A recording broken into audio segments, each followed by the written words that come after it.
നമസ്കാരം. മലയാളി വാർത്തയിലേക്ക് സ്വാഗതം. വി.ഡി. സതീശൻ എന്ന മുഖ്യമന്ത്രി അധികാരത്തിലേറുന്നതിന് മുന്നേ തന്നെ വളരെ നിർണായകമായ ജനങ്ങൾക്ക് സ്വീകാര്യതയായിട്ടുള്ള വളരെ ചെറിയ മാറ്റങ്ങൾ എത്ര വലിയ മാറ്റങ്ങൾക്ക് കാരണമാകുന്നു എന്ന് അത് അനുഭവിക്കുന്നവർക്കേ മനസ്സിലാവുകയുള്ളൂ. തിരുവനന്തപുരം നിവാസി എന്ന നിലയിൽ സാധാരണഗതിയിൽ തിരുവനന്തപുരം വഴി വെള്ളയമ്പലം, സ്റ്റാച്ചു, പാളയം എന്നിവിടങ്ങളിലൊക്കെ തന്നെ സഞ്ചരിക്കുമ്പോൾ പ്രത്യേകിച്ചും രാവിലെ 9 മണി 10 മണി സമയം അല്ലെങ്കിൽ വൈകുന്നേരം 5 മണിക്ക് ശേഷം ഇവിടങ്ങളിലൊക്കെ തന്നെ യാത്ര ചെയ്ത സമയത്ത് പല ദിവസവും ബസ്സിൽ അല്ലെങ്കിൽ 2 വീലറിൽ ബ്ലോക്കിൽ പെട്ട് കിടക്കാറുണ്ട്. കാര്യം എന്താ എന്ന് നോക്കിക്കഴിയുമ്പോൾ നമുക്ക് മനസ്സിലാവും. ഈ ട്രാഫിക് സിഗ്നലും ഓഫായിരിക്കും, എല്ലാ വാഹനങ്ങളും ഒരുപോലെ നിശ്ചലമായിരിക്കും. ഒരു റോഡ് മാത്രം അവിടെ ഒഴിഞ്ഞു കിടപ്പുണ്ടായിരിക്കും.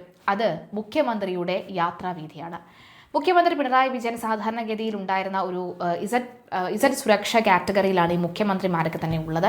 അതുകൊണ്ട് തന്നെ പൈലറ്റ് വാഹനം, അതിനുശേഷമുള്ള എക്സ്കോർട്ട് വാഹനം, അതിനുശേഷം മുഖ്യമന്ത്രിയുടെ വാഹനം, അതിന് പിന്നാലെ മറ്റ് 2 പൈലറ്റ് വാഹനങ്ങൾ, പിന്നീട് എക്സ്കോർട്ട് വാഹനങ്ങൾ, പിന്നെ അതിന് പിന്നാലെ ആംബുലൻസ് തുടങ്ങി അങ്ങനെ വലിയൊരു ജാഥയ്ക്കുള്ള ഒരു വാഹന വ്യൂഹവുമായിട്ടാണ് മുഖ്യമന്ത്രി എപ്പോഴും നടക്കാറുള്ളത്. വളരെ പ്രധാനപ്പെട്ട നിർണായകമായ തീരുമാനം, മറ്റ് എക്സ്കോർട്ടൊന്നും വേണ്ട, ഒരൊറ്റ വാഹനം, മുഖ്യമന്ത്രിയുടെ വാഹനം മാത്രം മതി. സാധാരണക്കാരെ പോലെ തന്നെ ട്രാഫിക് നിയമങ്ങളും റൂൾസും ഒക്കെ പാലിച്ച് തന്നെ മുന്നോട്ട് പോകാം, അതിൽ യാതൊരുവിധ സംശയവുമില്ല. അങ്ങനെ തന്നെ പോകാം, അങ്ങനെ പോകുന്ന കാര്യം മാത്രമേ തനിക്കുള്ളൂ എന്ന് വ്യക്തമാക്കുകയാണ് വി.ഡി. സതീശൻ. പക്ഷേ Z+ സുരക്ഷാ കാറ്റഗറിയിലാണ് ഒരു മുഖ്യമന്ത്രി ഉള്ളത്. അതുകൊണ്ട് തന്നെ അതിൻ്റെ ചില നീക്കങ്ങളുണ്ട്. അതിൻ്റെ നടപടികൾ അതേപടി അനുസരിച്ച് മതിയാകൂ എന്ന് പറഞ്ഞ് ആംബുലൻസും മറ്റ് എക്സ്കോർട്ടുകളും മാറ്റിയിട്ടുണ്ട് മുഖ്യമന്ത്രിയാകാൻ പോകുന്ന വി.ഡി. സതീശൻ. കേരളത്തിന്റെ മുഖ്യമന്ത്രി പദവിയിലേക്ക് നടന്നു കയറുന്ന വി.ഡി. സതീശൻ തന്റെ ഭരണം എങ്ങനെയായിരിക്കുമെന്നതിന്റെ ആദ്യ സൂചനയാണ് ഇപ്പോൾ നൽകുന്നത്. മുൻ മുഖ്യമന്ത്രി പിണറായി വിജയന്റെ കാലത്ത് കേരളം കണ്ട അതിഭീകര സുരക്ഷാ നാടകങ്ങൾക്കാണ് ഇനി വിട പറയുന്നത്. മുഖ്യമന്ത്രി വരുമ്പോൾ റോഡുകൾ മണിക്കൂറോളം അടച്ചിടുകയും സാധാരണക്കാരെ വെയിലത്ത് നിർത്തുകയും ചെയ്യുന്ന ഈ ശൈലി അറുതി വരുത്താൻ തന്നെയാണ് സതീശന്റെ തീരുമാനം. സുരക്ഷാ ക്രമീകരണങ്ങളിൽ വലിയ അഴിച്ചുപടി വേണമെന്ന് നിയുക്ത മുഖ്യമന്ത്രി പോലീസ് കർശന നിർദ്ദേശം നൽകി കഴിഞ്ഞു. മുഖ്യമന്ത്രി സഞ്ചരിക്കുമ്പോൾ വഴിനീളെ പോലീസിനെ വിന്യസിക്കുന്നതും കിലോമീറ്ററുകളോളം ട്രാഫിക് തടയുന്നതും സതീശൻ വിലക്കി. യാത്രയ്ക്ക് കൂടുതൽ സുരക്ഷ വേണ്ടെന്ന് വി.ഡി. സതീശൻ അറിയിച്ചു. എനിക്ക് യാത്ര ചെയ്യാൻ പൈലറ്റും എക്സ്കോർട്ടും മാത്രം മതി, മറ്റുള്ളവർക്ക് ബുദ്ധിമുട്ടാകുന്ന ഒരു സുരക്ഷാ വലയവും വേണ്ട എന്നാണ് സതീശന്റെ നിലപാട്. യാത്ര പോകുമ്പോൾ നാട്ടുകാരെ ബുദ്ധിമുട്ടിക്കരുത് എന്നും റോഡ് ബ്ലോക്ക് ചെയ്യരുത് എന്നും ഉന്നത പോലീസ് ഉദ്യോഗസ്ഥർക്ക് നിയുക്ത മുഖ്യമന്ത്രി നിർദ്ദേശം നൽകിയിട്ടുണ്ട്. എസ്കോർട്ട് വേണ്ടെന്നായിരുന്നു നിലപാട്. എന്നാൽ അത് നിർബന്ധമാണ് എന്ന് പോലീസ് ഉദ്യോഗസ്ഥർ അറിയിച്ചതിനെ തുടർന്നാണ് അത് വെട്ടിക്കുറയ്ക്കാത്തത്. കറുത്ത മാസ്കിനെയും കറുത്ത വസ്ത്രങ്ങളെയും പേടിച്ച് നാട്ടുകാരെ മുൾമുനയിൽ നിർത്തിയ ഒരു കാലം കേരളത്തിലുണ്ടായിരുന്നു. എന്നാൽ പ്രതിഷേധങ്ങളെ ജനാധിപത്യപരമായി നേരിടുമെന്നും സുരക്ഷയുടെ പേരിൽ ആരെയും തടയാൻ പാടില്ലെന്നും സതീശൻ വ്യക്തമാക്കിയിട്ടുണ്ട്. പോലീസിന്റെ അമിത ഉത്സാഹം മൂലം ജനങ്ങൾക്കുണ്ടാകുന്ന അമർഷം ഭരണത്തിന്റെ നിറം കെടുത്തുമെന്ന് തിരിച്ചറിഞ്ഞാണ് സതീശന്റെ ഈ നീക്കം. ഹെലികോപ്റ്റർ യാത്രകളും വൻതോതിലുള്ള സുരക്ഷാ വിന്യാസവും വഴി ഖജനാവിനുണ്ടാകുന്ന വൻ ബാധ്യത കുറയ്ക്കുക എന്നതും സതീശന്റെ ലക്ഷ്യമാണ്. മുഖ്യമന്ത്രിയുടെ വീടിനും ഓഫീസിനും ചുറ്റുമുള്ള അനാവശ്യ നിയന്ത്രണങ്ങൾ നീക്കാനും പൊതുജനങ്ങൾക്ക് തടസ്സമില്ലാതെ പരാതികൾ അറിയിക്കാനുമുള്ള സാഹചര്യം ഒരുക്കാനും ശ്രമം ഉണ്ടായേക്കും. സാധാരണക്കാരിൽ ഒരാളായി അവരോടൊപ്പം നിൽക്കുന്ന മുഖ്യമന്ത്രി എന്ന പ്രതിച്ഛായ ഉണ്ടാക്കിയെടുക്കാനാണ് സതീശൻ ശ്രമിക്കുന്നത്.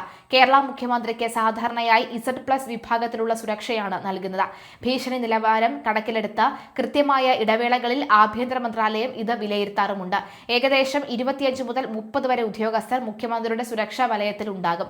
കേരള പോലീസിന്റെ പ്രത്യേക വിഭാഗമായ റാപ്പിഡ് റെസ്പോൺസ് റെസ്ക്യൂ ഫോഴ്സ് അല്ലെങ്കിൽ സ്പെഷ്യൽ ഓപ്പറേഷൻ ഗ്രൂപ്പിലെ കമാൻഡോകൾ സുരക്ഷാ സംഘത്തിൽ ഉണ്ടാകും. യാത്ര സുഗമമാക്കുന്നതിനും വഴിയൊരുക്കുന്നതിനുമായി പൈലറ്റ് വാഹനം മുന്നോട്ടു പോകും. സാധാരണയായി മുഖ്യമന്ത്രിയുടെ വാഹനത്തിന് പിന്നാലെ 2-3 എക്സ്കോർട്ട് വാഹനങ്ങൾ ഉണ്ടാകും. ഇതിൽ സായുധരായ പോലീസുകാരാണ് ഉണ്ടാവുക. മുഖ്യമന്ത്രിയുടെ യാത്രകൾക്കിടയിൽ സുരക്ഷാ കാരണങ്ങൾ ട്രാഫിക് നിയന്ത്രണങ്ങൾ ഏർപ്പെടുത്താറുണ്ട്. പരിപാടികളിൽ എത്തുന്നവരെ മെറ്റൽ ഡിറ്റക്ടറുകൾ ഉപയോഗിച്ച് പരിശോധിക്കുകയും കറുത്ത വസ്ത്രങ്ങളോ കൊടികളോ ഉള്ള പ്രതിഷേധങ്ങൾ ഒഴിവാക്കാൻ നിരീക്ഷണം ശക്തമാക്കുകയും ചെയ്യാറുണ്ട്. നമസ്കാരം. മലയാളി വാർത്തയിലേക്ക് സ്വാഗതം. വി.ഡി. സതീശൻ എന്ന മുഖ്യമന്ത്രി അധികാരത്തിലേറുന്നതിന് മുന്നേ തന്നെ വളരെ നിർണായകമായ ജനങ്ങൾക്ക് സ്വീകാര്യതയായിട്ടുള്ള വളരെ ചെറിയ മാറ്റങ്ങൾ എത്ര വലിയ മാറ്റങ്ങൾക്ക് കാരണമാകുന്നു എന്ന് അത് അനുഭവിക്കുന്നവർക്കേ മനസ്സിലാവുകയുള്ളൂ. തിരുവനന്തപുരം നിവാസി എന്ന നിലയിൽ സാധാരണഗതിയിൽ തിരുവനന്തപുരം വഴി വെള്ളയമ്പലം, സ്റ്റാച്ചു, പാളയം എന്നിവിടങ്ങളിലൊക്കെ തന്നെ സഞ്ചരിക്കുമ്പോൾ പ്രത്യേകിച്ചും രാവിലെ 9 മണി 10 മണി സമയം അല്ലെങ്കിൽ വൈകുന്നേരം 5 മണിക്ക് ശേഷം ഇവിടങ്ങളിലൊക്കെ തന്നെ യാത്ര ചെയ്ത സമയത്ത് പല ദിവസവും ബസ്സിൽ അല്ലെങ്കിൽ 2 വീലറിൽ ബ്ലോക്കിൽ പെട്ട് കിടക്കാറുണ്ട്.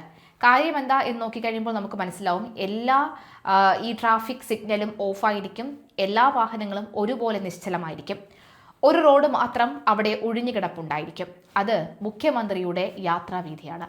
മുഖ്യമന്ത്രി പിണറായി വിജയൻ സാധാരണഗതിയിൽ ഉണ്ടായിരുന്ന ഒരു ഇസഡ് സുരക്ഷ കാറ്റഗറിയിലാണ് ഈ മുഖ്യമന്ത്രിമാരൊക്കെ തന്നെ ഉള്ളത്. അതുകൊണ്ട് തന്നെ പൈലറ്റ് വാഹനം, അതിനുശേഷമുള്ള എക്സ്കോർട്ട് വാഹനം, അതിനുശേഷം മുഖ്യമന്ത്രിയുടെ വാഹനം, അതിന് പിന്നാലെ മറ്റ് 2 പൈലറ്റ് വാഹനങ്ങൾ, പിന്നീട് എക്സ്കോർട്ട് വാഹനങ്ങൾ, പിന്നെ അതിന് പിന്നാലെ ആംബുലൻസ് തുടങ്ങി അങ്ങനെ വലിയൊരു ജാഥയ്ക്കുള്ള ഒരു വാഹന വ്യൂഹവുമായിട്ടാണ് മുഖ്യമന്ത്രി എപ്പോഴും നടക്കാറുള്ളത്. വളരെ പ്രധാനപ്പെട്ട നിർണായകമായ തീരുമാനം